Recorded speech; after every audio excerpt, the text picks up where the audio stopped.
चामोर्शी तालुक्यातील पराडा येथील जिल्हा परिषद उच्च प्राथमिक शाळेतील विषय शिक्षिका सौ प्रणिता प्रशांत कोटगिरवार यांची मुरमीर येथे बदली झाली आहे।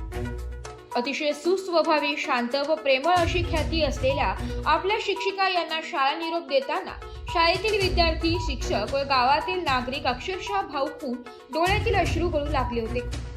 गेल्या 8 वर्षांपासून विद्यार्थ्यांना अतिशय उत्तम शिक्षण देणाऱ्या विषय शिक्षिका सौ प्रणिता कोटगिरवार ह्या आता जाणार व उद्यापासून आपणाला शिकवणार नाही याची खंत विद्यार्थ्यांमध्ये जाणू लागली। या दरम्यान विद्यार्थ्यांनी एकत्रित मिळून निरोप समारंभाचा कार्यक्रम आयोजित केला। कार्यक्रमामध्ये आपल्या शिक्षिका सौ प्रणिता कोटगिरवार यांना भेटवस्तू दिली। तसेच शाळेतील शिक्षिका सुद्धा आपल्या लाडक्या शिक्षिका यांना एक माहेरची भेट याच उद्देशाने साडी, चोळी व भेटवस्तू देऊन शिक्षिका सौ प्रणिता कोटगिरवार व त्यांचे पती श्री प्रशांत कोटगिरवार यांचा सत्कार करण्यात आला।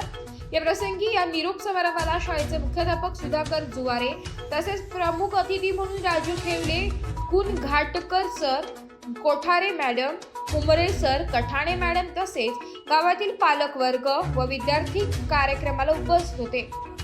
सदर कार्यक्रमाचे प्रास्ताविक कुदट्टवार मॅडम यांनी केले तर सूत्रसंचालन कठाणे मॅडम यांनी केले तर आभार कोठारे मॅडम यांनी मानले। एस मराठी न्यूज साठी तालुका प्रतिनिधी अखिल कोलपाकवार, लगाम बोरी।